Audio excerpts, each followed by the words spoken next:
todos, muito boa noite, bem-vindos aos Olhos nos Olhos. Hoje temos como convidado especial o professor Daniel Bessa, economista. Boa noite, doutor Daniel Bessa. Doutor Medina Carreira, boa noite. Vamos falar da situação do país, passado, presente e futuro, começando por recordar as circunstâncias do nosso primeiro resgate. Em 2011, o programa do primeiro resgate, a situação em que estávamos em 2010-2011. O doutor Medina considera que chegamos a uma situação de bancarrota, não tanto em resultado da crise internacional, mas dos nossos próprios erros, não é verdade? 3 anos antes da crise internacional já havia quem dissesse que isto ia acontecer, sem saber da crise. Portanto, era tão previsível como isso. Não, isto é fácil de perceber que nós tínhamos de chegar aí.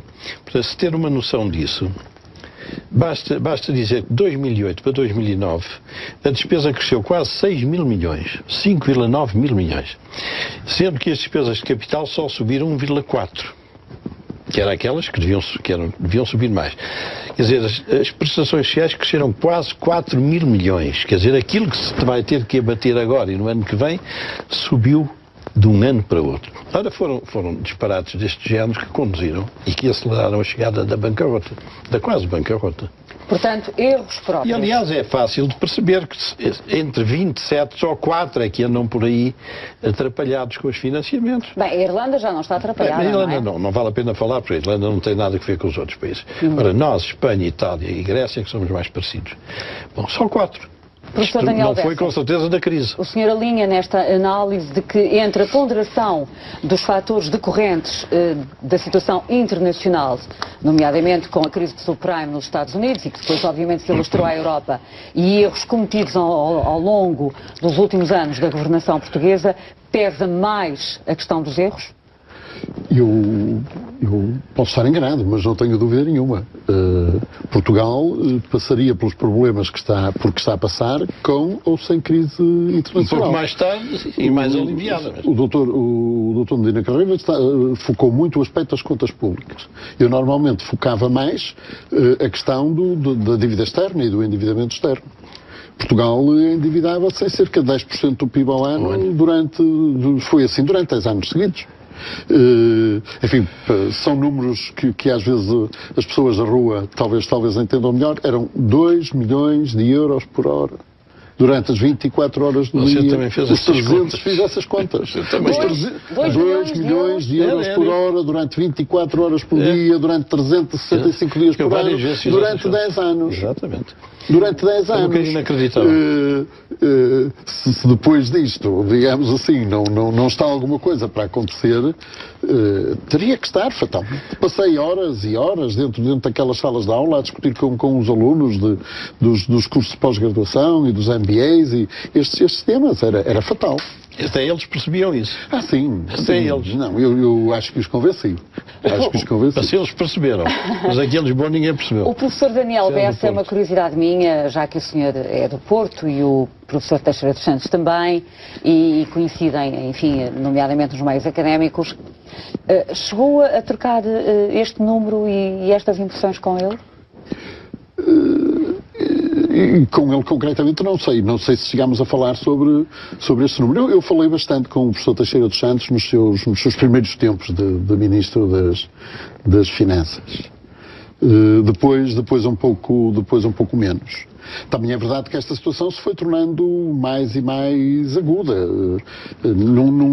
No princípio isto não faz tanto problema. No princípio não faz tanto problema. O problema vem da acumulação. E de não ser capaz de se meter travões. A minha crítica maior ao governo que nos conduziu a esta situação é que em determinado momento, digamos a caminho da parede, em vez de travar, acelerou. E portanto o embate tinha que ser duro.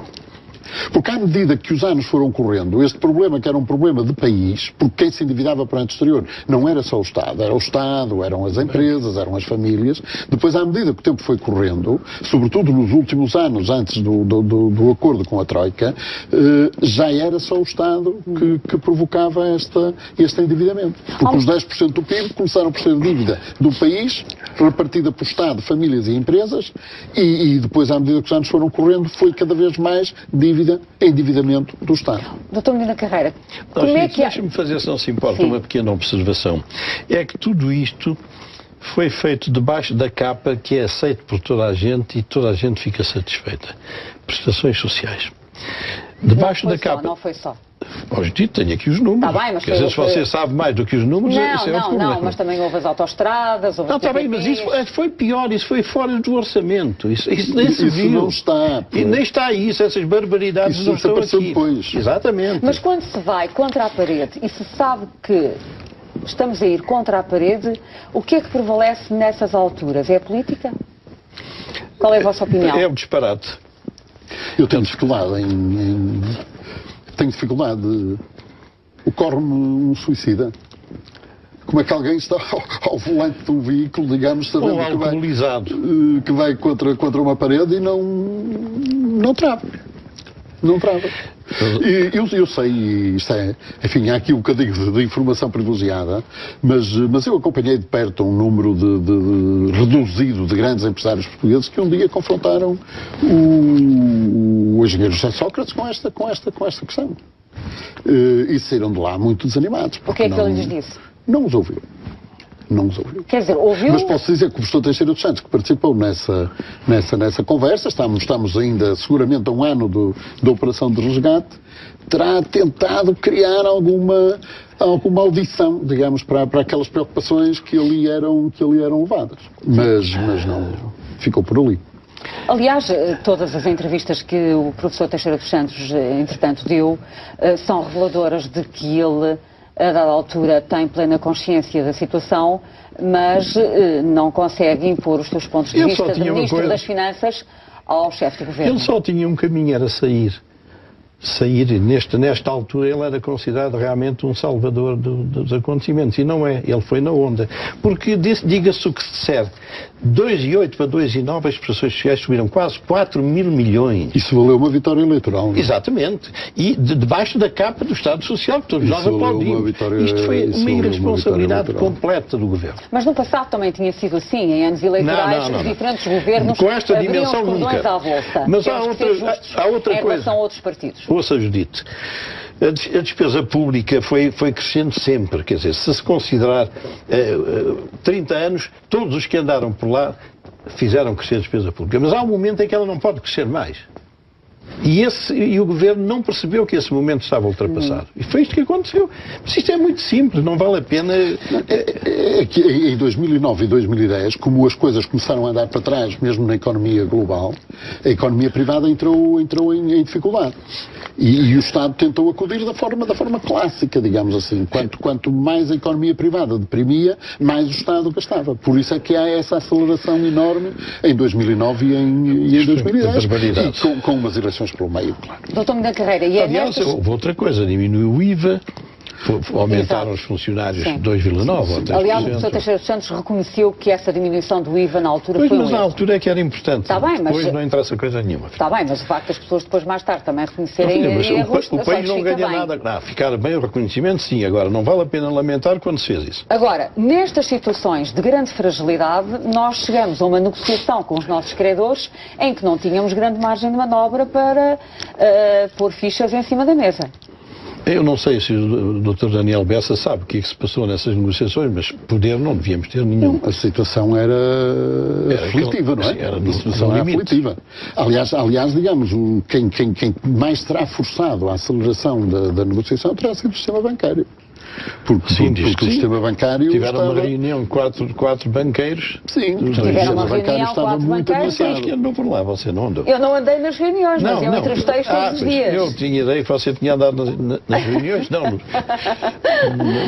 Houve uma aparição pública continuada, não é? Sim, foram 5 entrevistas durante uma semana. Portanto, significa que o Taixo estava mesmo no... Em que o primeiro foi o presidente do BCP, na altura, o Dr. Carlos Santos Ferreira, que disse numa segunda-feira que era necessário e indispensável pedir ajuda. E no dia seguinte o Dr. Ricardo Salgado reforça a mesma ideia e 24 horas depois estava o professor Teixeira dos Santos a dar uma entrevista em termos de declaração ao Jornal de Negócios, à Helena Garrido, a dizer que era necessário. Muito mas bem. Sabe que isto, quando nós dizemos, mas o que é que passou pela cabeça das pessoas? Era um condutor que ia distraído? Ou era alguém que estava alcoolizado? Não, isto é falta de experiência. Falta de experiência. As pessoas não perceberam, isto via-se à grande distância, que sem se travar isto ia dar asneira. E o Ministro das Finanças, o professor Teixeira dos Santos, coitado, ele deixou-se enrolar. Deixou-se enrolar. Eu pessoalmente tenho pena que ele não tenha vindo embora no final do primeiro governo. Exatamente. Eu lembro de ter... Era uma saída gloriosa. Seria um herói hoje. Sobretudo não tinha estado envolvido no descalabro de 2009. E os termos em que foi negociado o memorando? 3 anos, os 78 mil milhões, que depois veio-se a perceber que se calhar se fossem mais 20 mil milhões era bem melhor. Há aí um ponto, desculpa, acho que há aí um aspecto que foi crítico, digamos assim, que foi o não se ter incluído realmente uma soma dessa ordem na casa dos 20 mil milhões, era o que se falava para as empresas públicas. Porque isso agravou tudo. Porque as empresas públicas precisavam desse financiamento para solver compromissos perante o sistema bancário internacional. Os bancos internacionais cortaram crédito às empresas públicas. E, portanto, os bancos portugueses que tinham ordem, tinham instruções para reduzir o crédito global que concediam, não só tiveram que o reduzir, como tiveram que financiar as empresas públicas. Mas portanto, o dano que daí resultou para o setor privado foi enorme. Mas, na altura, lembro-me de se ter dito que não se tinha ideia de qual era a dimensão do buraco das empresas públicas. Eu não sei. Mas desculpa.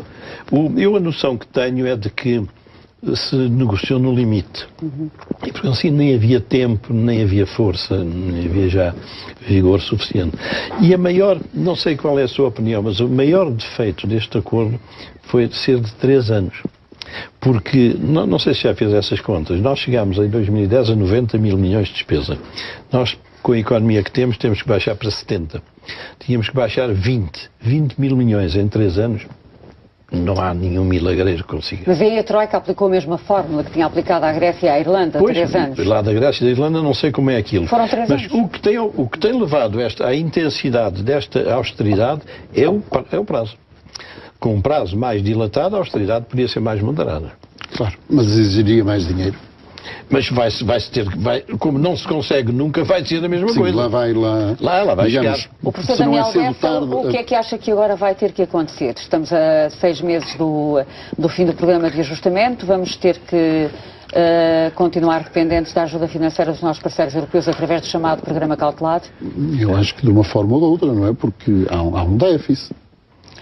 Há um déficit, portanto é preciso ir buscar, em primeiro lugar, dinheiro para o déficit. E depois há dívidas antigas que se vão vencendo. Claro. E parece muito difícil conseguir resolver esse problema em condições normais de mercado. Portanto, acha que não vamos conseguir sair desta situação como a Irlanda? Eu não quero estar aqui com maus pronúncios, mas a situação portuguesa é muito diferente da irlandesa. Não tem comparação nenhuma. Enfim, eu sinto aqui um dever quase nacional de não estar aqui a agitar muito as águas e costuma-se dizer que a esperança é a última coisa a morrer e portanto, quem sou eu? Mas aqui do meu posto de observação e sem querer, como eu digo, criar ondas muito alterosas, eu acho que é preciso que mude muita coisa e que tenhamos muita sorte para que daqui a 6 ou 7 meses estejamos em condições de ir ao mercado buscar o dinheiro de que necessitamos. O que é isso, ter muita sorte? Bem, a sorte vem, não se sabe de onde, não é? Às vezes é na montaria, não é? Pois, mas vamos lá ver. Tem-se feito pela vida, por exemplo, esta operação de reconversão de dívida, em que dívida que se vencia agora nos próximos 2 anos foi transformada em dívida que se vence a prazos mais longos. Essa operação foi bem sucedida e foi saudada. Mas não podemos voltar aos mercados sozinhos com taxas de juros a 10 anos nos 6%.